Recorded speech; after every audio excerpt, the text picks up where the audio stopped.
She hadn't seen Francis I of France for over 10 years.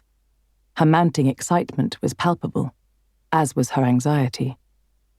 During the time she'd spent at his court in her younger years, the king had taught her a great deal about the games of power, and now she would need to play them herself.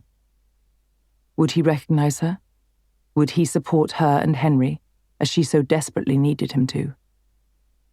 In her heart she carried so many questions, so much hope, and dare one say it, vaulting ambition. Henry VIII had ensured that he looked magnificent for the coming event. Today he was receiving his brother, the monarch, King Francis, at Calais, the last English stronghold on the continent.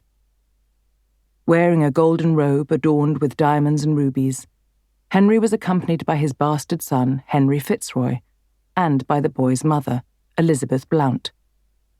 Following them were several English bishops and secular lords.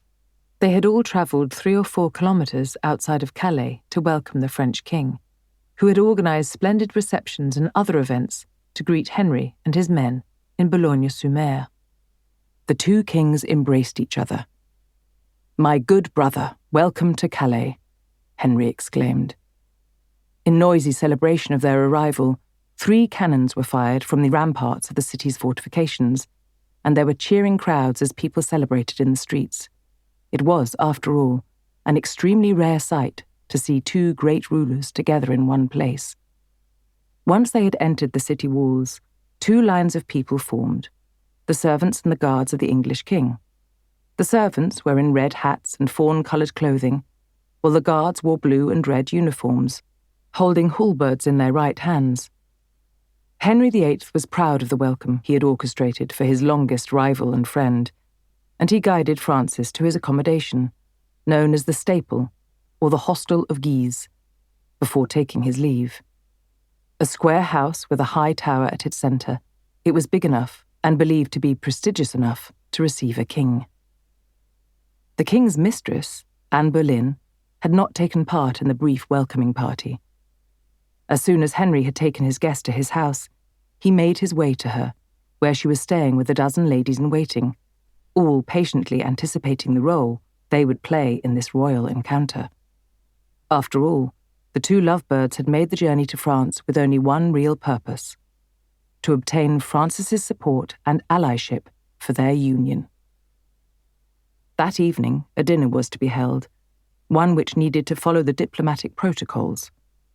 Francis, however, never liked abiding by these rules. He often had his own agenda, and this occasion was no exception. As soon as he arrived, instead of sitting down in the appointed position, he ordered his provost of Paris, Jean de Labarre, who was acting as his right-hand man, to find Anne, who was sitting opposite the French contingent.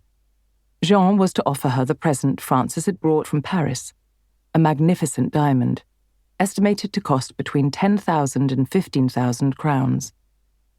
De la Barre executed the king's order, and as he bowed to present Anne with the gift, he said, "From my master, the King of France, who finds you as exquisite as ever."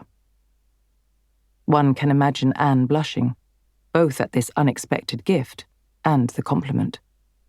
She certainly must have been relieved. After all these years, Francis had not forgotten her. Even more importantly, she still remained in his good graces, meaning she had a strong chance of getting the support she so desperately needed. No one has recorded Henry VIII's reaction to this moment, though a mix of emotions must surely have been running through his mind.